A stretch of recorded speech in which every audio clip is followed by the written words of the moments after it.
नागपुर विधान परिषद उपचुनाव के मतदान के दौरान भाजपा नेताओं ने भारी जीत का दावा किया है। पार्टी पहले ही जीत का भरोसा जता रही है और सभी मतदाता एकजुट होकर मतदान प्रक्रिया में हिस्सा लेकर मतदान कर रहे हैं। नागपुर विधान परिषद उपचुनाव के लिए मतदान जारी है। भाजपा और महायुति के नेताओं ने दावा किया है कि उनके सभी समर्थक मतदाता पूरी तरह एकजुट है। मुंबई गोवा में नगर सेवकों के लिए प्रशिक्षण सत्र आयोजित किया गया था। वहां से आने के बाद सभी नगर सेवक रेडिशन ब्लू होटल में ठहरे। सभी मतदाताओं को मतदान की प्रक्रिया और चुनावी रणनीति की जानकारी दी गई और सभी ने मतदान किया।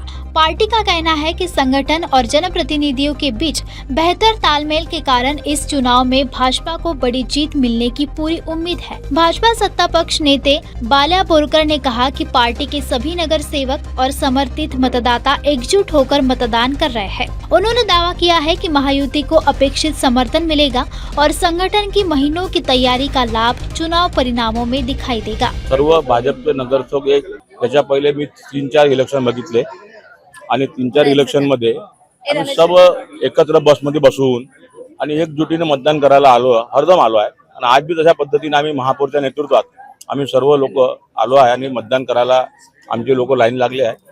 भाजपचे हे मतदार आमचे वन साइड मतदार आहे आणि 110 जे मत आहे शिवसेना युती आमचे शिंदे गट 2 असे आमचे एकूण 110 मत आहे। 110 मत हे पूर्ण महानगरपालिकेचे भाजपला मिळेल आणि तुम्हाला सांगतो विधान परिषदेच्या महाराष्ट्रामध्ये 11 चुनाव चालू आहे। त्या 11 पैकी 75% मत आम्हाला भेटतील आणि आम्ही मोठ्या मताधिकाऱ्याने आमचे जे उमेदवार आहे पोद्दारजी मोठ्या मताधिकाऱ्याने निवडून येतील हेच आम्हाला काय देतं। भाजपला भीती नव्हती। अभ्यास वर्ग आमच्या हा 3 महिन्या अगोदर ठरला होता। अवघ्या 3 महिन्या अगोदरची प्लॅनिंग मी स्वतः केली होती। आपण पेपराच्या माध्यमातून बघितलं तर आम्ही स्वतः नगरसेवकाच्या मानधनमधून पैसे कापून आम्ही तो टूर केला आणि अभ्यास वर्ग केला आणि त्या अभ्यास वर्गामध्ये आमचे 12 सदस्य झाले। त्यात रवींद्र चव्हाण, नंतर अनिल सोलेजी, नंतर आपले दयाशंकर तिवारी, माननीय आशिष शेलार साहेब, नंतर आमचे केंद्रीय संघटनचे मंत्री आहे शिवराज सिंगजी त्यांनी भी हा अभ्यास वर्ग घेतला। नंतर आमचे मुख्यमंत्री आहे त्यांनी भी हा अभ्यास वर्गात सहभागी झाले आणि समापन देवेंद्र फडणवीस यांनी केलं। अभ्यास वर्गामध्ये नगरसेवक आणि संघटन हे एकत्र काम केलं पाहिजे। नंतर महानगरपालिकेत कसं काम केलं पाहिजे यावर भी माननीय नेत्याने भर दिला आणि महापौर सत्तापक्ष नेता आणि या दोन्हीच्या नेतृत्वात आपण कसं काम केलं पाहिजे महानगरपालिकेत हे आमच्या सगळ्या लोकांनी सांगितले। मी 22 तारखेला तुम्हाला सांगेल की 22 तारखेला आम्ही ज्या मताधिकार निवडून येईल तुम्हाला कळेलच आणि 70 नाही हे पूरा महाराष्ट्रातली हायर सीट रहने वाली जिंकून येणार है। महापौर नीता ठाकरे ने कहा कि मतदान प्रक्रिया पूरी तरह शांतिपूर्ण और व्यवस्थित ढंग से चल रही है।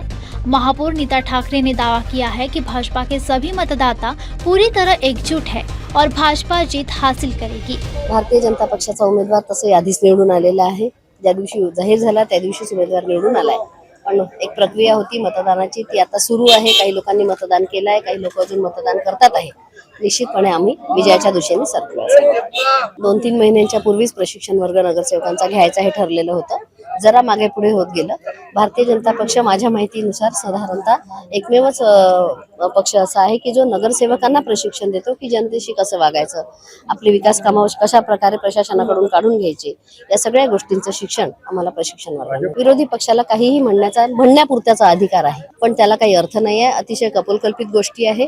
आपल्याला येत्या म्हणजे आता लगेच जेव्हा रिझल्ट येणार आहे त्यावेळी आपल्याला ते दिसून जाईल की भीती नेमकी कुणाला होती आणि कुणाची मतं फुटली। विधान परिषद उपचुनाव में मतदान के बीच भाजपा और महायुति के नेता जीत को लेकर आश्वासित नजर आ रहे हैं। मतदाताओं की एकजुटता को पार्टी अपनी सबसे बड़ी ताकत बता रही है। अब सभी की निगाहें मतदान के बाद यानी 22 जून के मतदान नतीजों पर टिकी हुई है।